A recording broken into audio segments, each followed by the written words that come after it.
exercise is called the single leg stance flamingo. And the reason why I love this exercise so much is because it works on so many different things at a time. So number one is going to work on your balance. So as you are standing on one foot, you have to make sure that you are balancing, your pelvis is stable, you're not collapsing at the hip joint or your knees are caving inwards, anything like that, anything crazy like that. You want to make sure you're really, really solid and engaging through the foot, through the arch, you're gripping those toes into the ground, etc. On top of that, we are going to add in a little bit of rotation from side to side. So for the single leg stance flamingo, the way that you're going to do this, you are going to start in standing. You're going to pick one leg off the ground. Now I don't want these legs resting on each other. I want them separate.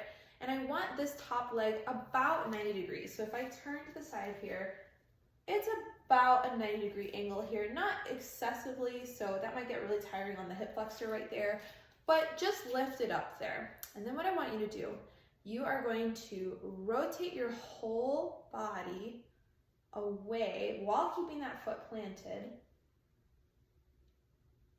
And then you're going to come back to the midline, and then we are going to switch sides. So for me, this way is definitely harder.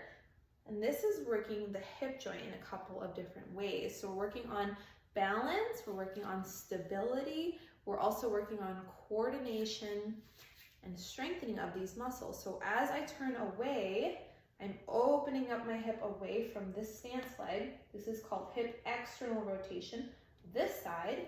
And then as I come back to the midline and I turn towards that leg, I'm working those deep hip internal rotators, which we know are super important when it comes to pelvic floor rehab for things such as leakage, urinary incontinence, things such as pelvic organ prolapse, when you have pressure, dullness, heaviness. These are all important ways that we can strengthen and give some stability and coordination in through the pelvic floor for these different types of issues that you may be struggling with right now. So obviously what you'll do is you'll do it on each side.